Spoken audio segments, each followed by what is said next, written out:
This week I ran across a really interesting article. It was about the fact that some Americans are changing the way that they're dealing with death, specifically at funerals.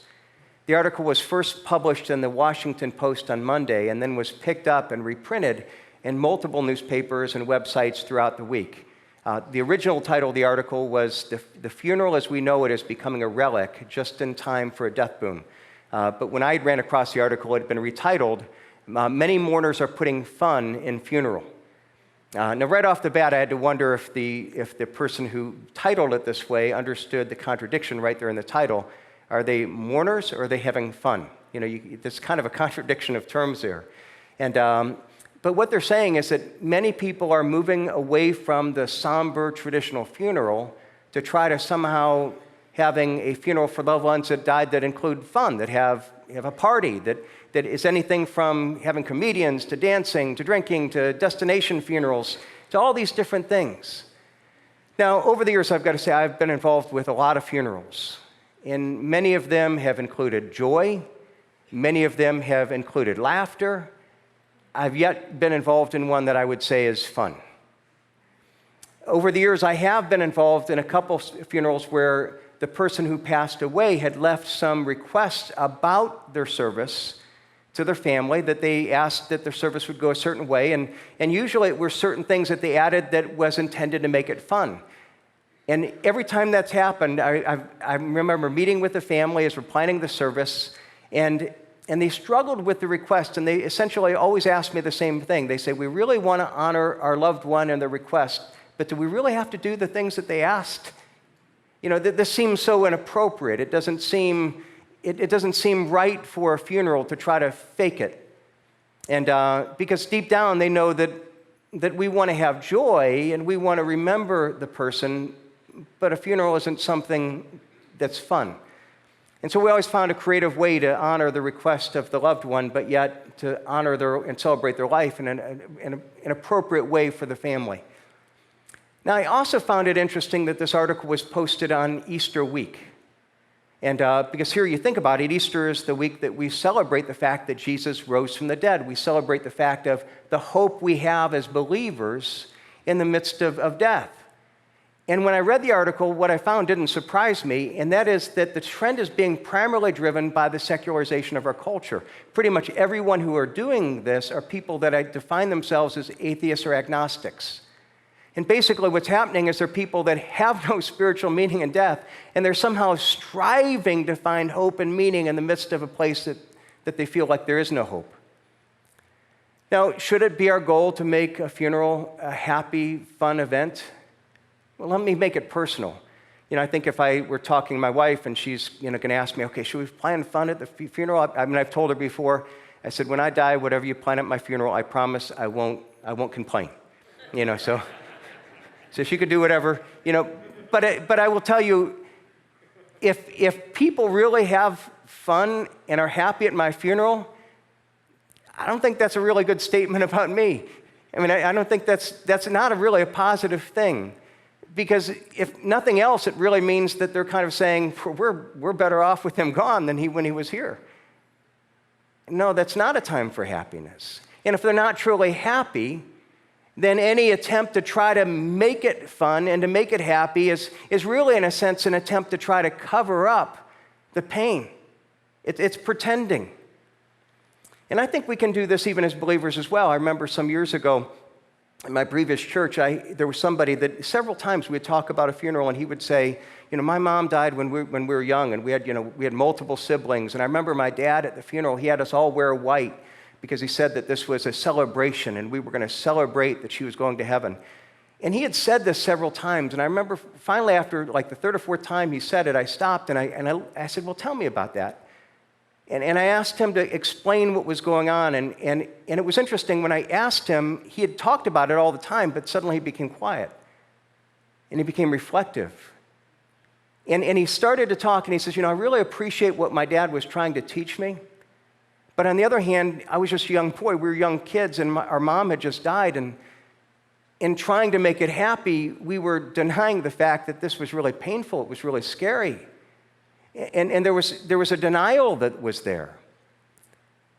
Now we've got to ask, okay, how are we to look at death? How are we to look at this as even as believers, as Jesus Christ, as we celebrate on this Easter Sunday, the celebration of Jesus' resurrection?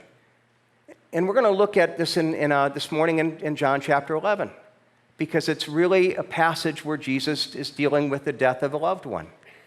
Now we're starting in verse 17. It's in the middle of John 11, so let me just take a moment to kind of sum up where the story's at.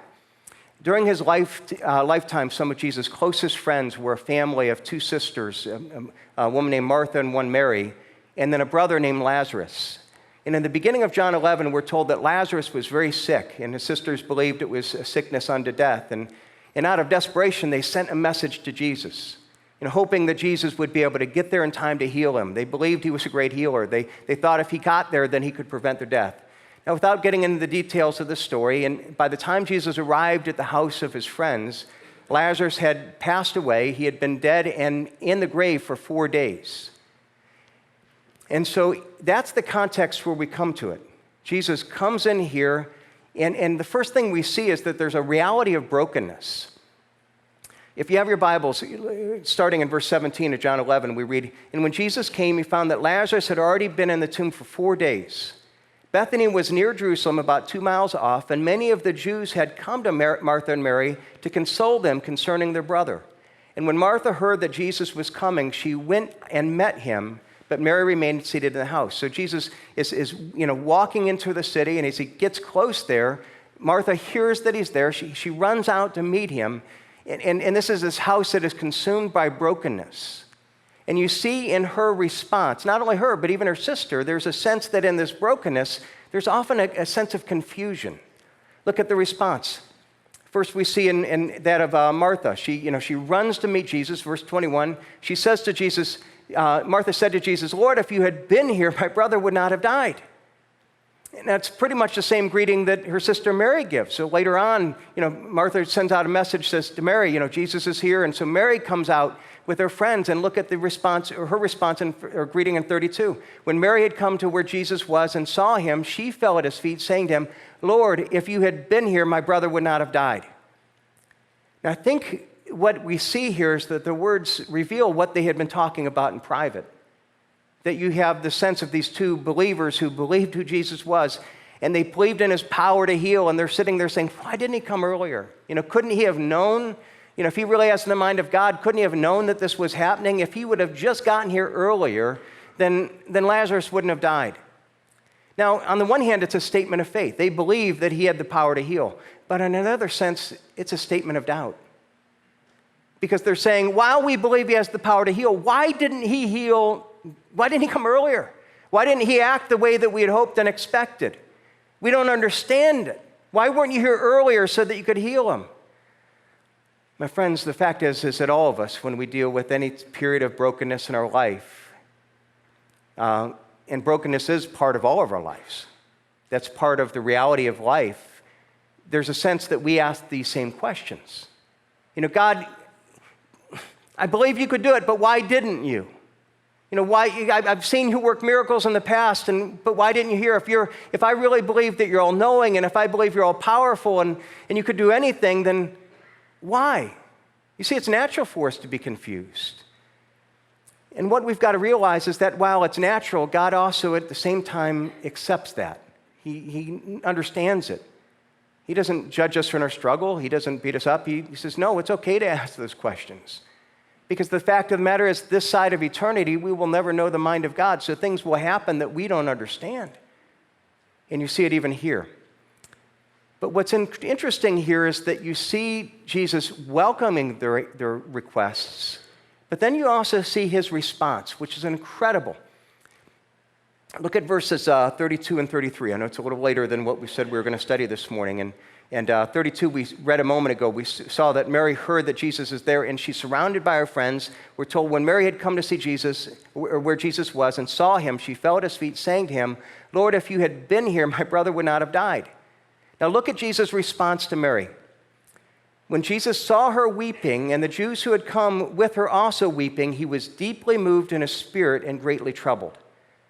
Now, at first, when you read this, and I've got to admit this is the way I've kind of always read it, it sounds like Jesus is deeply moved with compassion, that he's deeply moved emotionally with tenderness. He saw their sadness, and he feels the same kind of grief.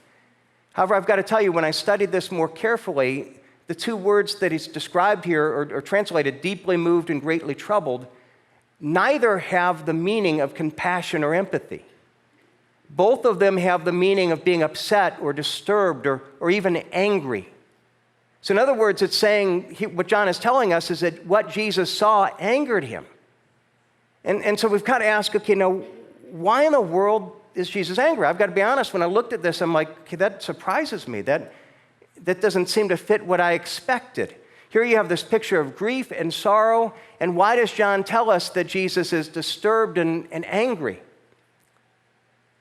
I think the key to understanding this is to remember that this is right before Jesus. He's coming towards Jerusalem because he's about to enter Jerusalem for the last time.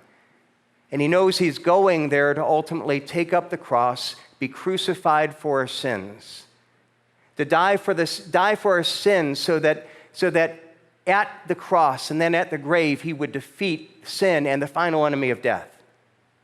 And so why is he angry? I believe it's because he sees death and he's angry with death. You see, death was never a part of God's original plan.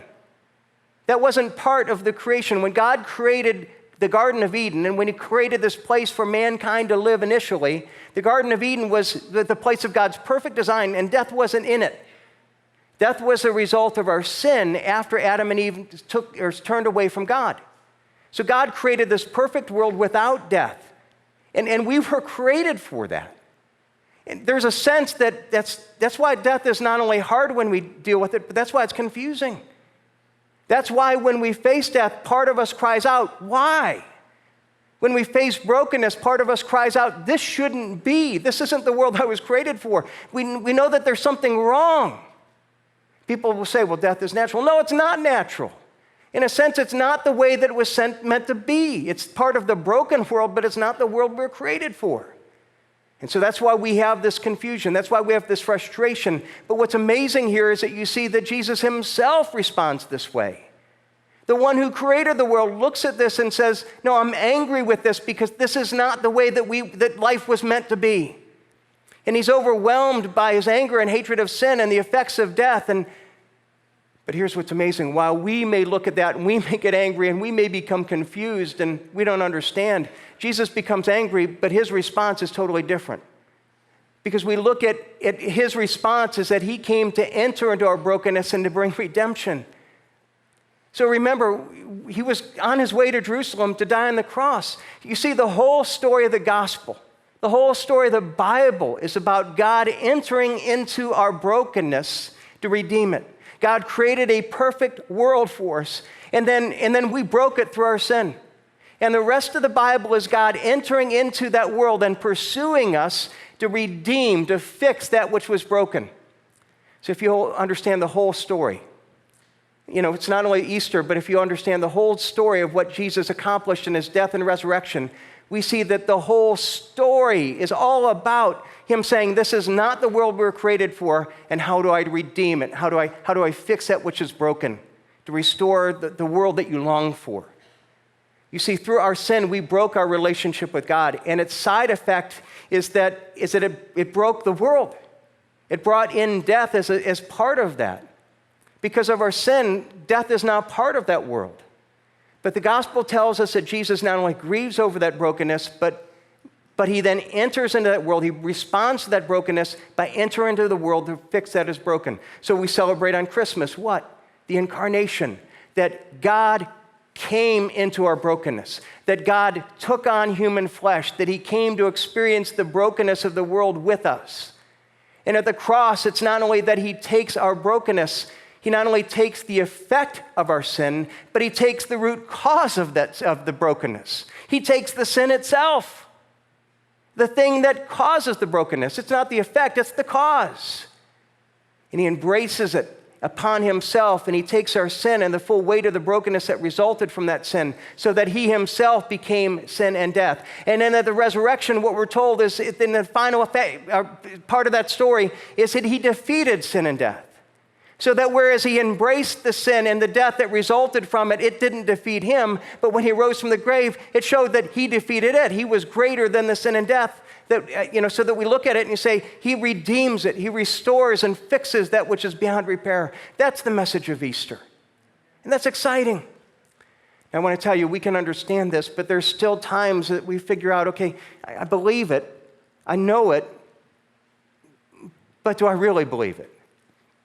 And what we see even here is that we can look at these ideas and affirm them, but there's often a gap that's exposed in a brokenness of whether we know it and whether knowing it is really believing it. Let's go look back to John 11. Look at verse 21.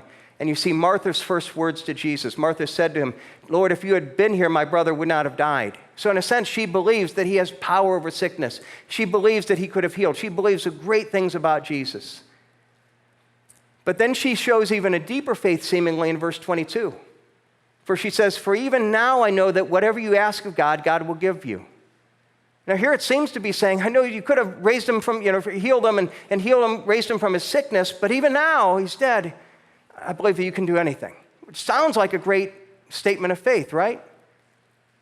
But then when you look at the whole context, you see that she's stating the right words, but she really doesn't believe it. Because Jesus, in a couple verses later on, says, I will raise him from the dead. And she's like, well, yeah, I know at the end times you will, but you can't do it now. And then he says, no, I will. And then if you go down to verse 39, they go to the tomb, and Jesus says, okay, roll the stone away. And Martha's the first one to say, no, Jesus, don't do that. He's been dead for 4 days. His body's beginning to rot. He smells. And no, don't do that. You see, she says the right words, but she really doesn't believe it. And what we've got to realize is that I think what we're seeing here with Martha is something that is common for all of us. See, it's real easy on an Easter Sunday to come and to say the words, to believe the thoughts, to believe, in a sense, the theology. But deep down, it's hard for us to really believe it and apply it to our own lives. We might say what Martha said, Jesus, if you would have been here, you could have done that, but this is too much for you. You see, I interact with people all the time that say different things. Sometimes it's even about a sin. Well, Jesus, I know you could have done that, but you don't know what I'm guilty of. I'll talk to people that are believers that have accepted Christ, or people that say, I could never come to Christ because you don't know where I failed. And there's such a sense of shame that, you could forgive that kind of sin, but you could never forgive me. No, what I feel like is like forgiving my sins, like raising the dead. You can heal the sick, you can't raise the dead. And what we have to realize is that if you're here today, if that's what you really believe, there might be some of you might be saying, no, I think you can do anything, but deep down you can't forgive yourself, and therefore you can't accept God's forgiveness. I want you to hear the fact that Jesus is saying, we have a God that can raise the dead. We have a God that can forgive everything. There isn't a sin that is here that is beyond God's grace. And you might have the right theology and the wrong beliefs, and I'm challenging you this morning to embrace the right beliefs, to believe, actually put in place what you say you believe.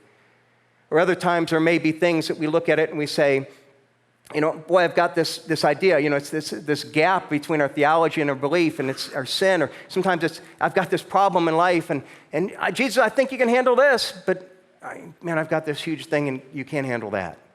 Again, he's sick, I think you could handle that, but I don't think you can handle death.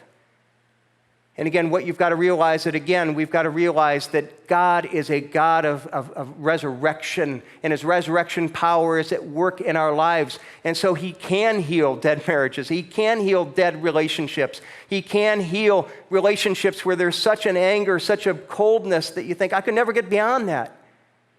There are people that are dealing with the weight of abuse. You've been sexually abused. You've been scarred, and you think, I can never get beyond that. I want you to realize that what we're talking about is there's resurrection power, that if he can raise people from the dead, there isn't anything that he cannot heal. Do you believe that? I'm not just asking, do you have the right theology? The gap is normal. What I want you to realize is that what Jesus is saying is when we look at Easter, That's the thing that should hopefully help us close this gap between the theology of what I say I believe and my real beliefs of how I apply that to my own life. Do you understand what Easter means? Are you willing to apply that to your own life? The great news of Easter is it helps us to close that gap. Because in Easter, we see that there's a power of hope that transcends, that conquers brokenness. Again, look at verse 25. Jesus said to Martha, I am the resurrection and the life. Now, when you look at this, you've got to say, there's something that he means here that we sometimes miss. When he says, I am the resurrection, what he's trying to say is, to her, this is for you. I've been raised for you. And he's not saying, I will be resurrected, though he will be. And he's not saying, I will show you that one day when you die, you will be resurrected, although if you're a believer, that's also true, and it's an incredible truth. He's saying, I am the resurrection. I am your resurrection. I am the way that anyone gets resurrected. I've been raised for you. And it's not just describing an event, it's describing who he is. It's not an event in the past, nor is it an event we look forward to the future. It's a reality of who he is that if we understand it, that should transform the way that we view life, past, present, and future. The fact is it's the foundation of our faith that's saying that yes, it means that we will be raised again for who are believers. That yes, death is not the final enemy, that we look at this and there is hope, but it means more than that. It means that there's resurrection power that should course through our life in the here and now. In Colossians chapter 2, look at what Paul says about this. He says, having been buried within him baptism, in which you were also raised with him in faith in the powerful working of God who raised him from the dead.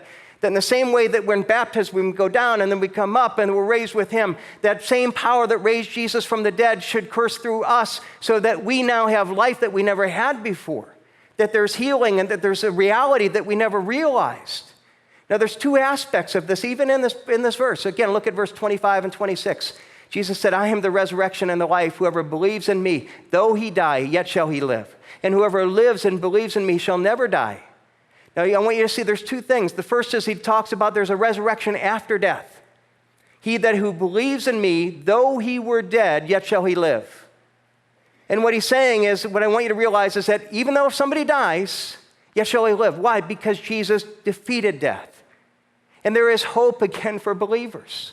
That when, yes, there is still sadness, it's not joyful or happy, but there is joy. Because we know that when a believer dies, that we're released from the limitations, the pain, the brokenness of this world. That a believer now, that we are absent in the body and present with the Lord. That's a reality. That life is radically different because I know I'm an eternal being. And there's a hope. And it's not just something that I hope happens and I'm not sure of. It's a hope that I'm certain will happen because Jesus Christ in his resurrection proved he has that power. So if he raised himself from the dead, he also has the power to raise all who follow after him. What a great truth. But that's not the only power that it shows us. See, it's not only a power of resurrection power after death, there's a resurrection power in this life. Look at verse 26. He says, everyone who lives and believes in me shall never die. Here's what I want you to remember. We talked about a few minutes ago this idea that when we were created, God created us for Eden, this perfect world without sin and death. But when man sinned, we brought sin and death into that perfect world. It broke the perfection of God's creation. And not only did we break it by bringing physical death, but in breaking our relationship with God, what the Bible teaches is it broke every aspect of the world.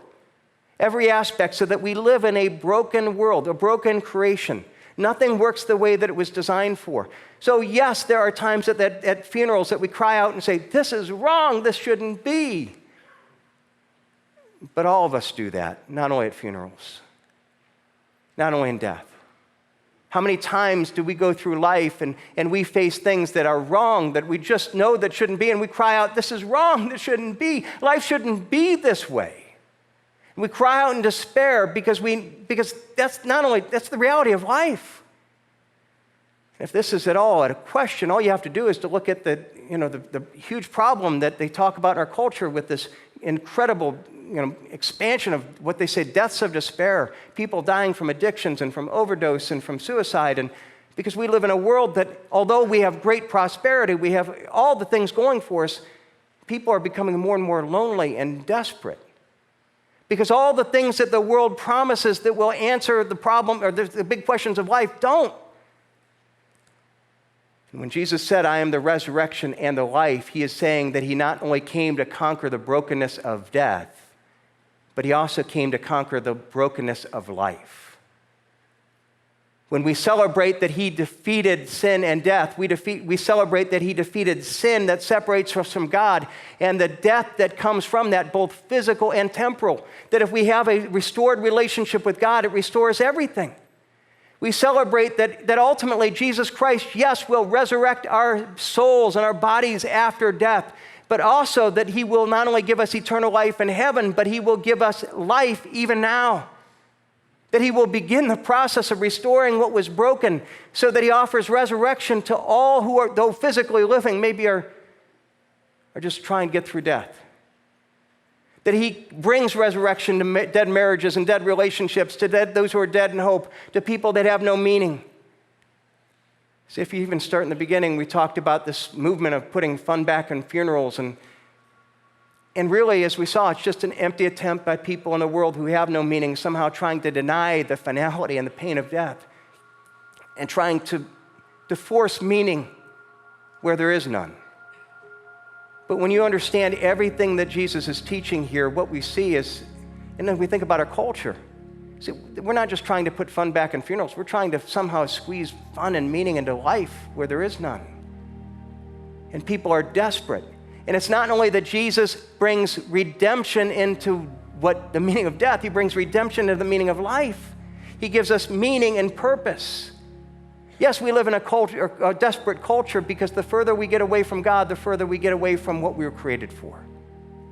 Do you understand that the whole Bible is a story that God loves you, that God created you for a relationship with him, that God created you for Eden. And if part of your soul cries out in the brokenness of the world, this isn't what it should be, it's God's reminder of what you were created for. And God's invitation, will you come back to that relationship where I can restore? Because again, the further you get from me and the more you get in the world, the more you're going to not find answers in the world, you're going to find the brokenness of the world. And so when Jesus said in this passage, I am the resurrection and the life, he who believes in me, though he is dead, will never die. And he who believes in me, though he lives, or though he's dead, will come alive, and though he lives, will never die. And then the question is, do you believe? Do you believe? You see, Easter is a story, the whole of the Bible is a story of God pursuing us in relationship with him. It's a story of his pursuit and his victory, and also of his invitation to that relationship. And so he calls you today, do you believe? Do you trust in me? We accept his offer of grace, of forgiveness through what he accomplished at the cross and the victory he won over the grave. That you would know the forgiveness of sins, that you would know restoration of relationship with God, that you would know the restoration, the redemption of the life that you were created for. I invite you to that today. Thanks for joining us. If you have any questions about what we talked about, Jesus Christ, our church, or anything else, connect with us on Facebook, Instagram, or by email. We'd love to hear from you.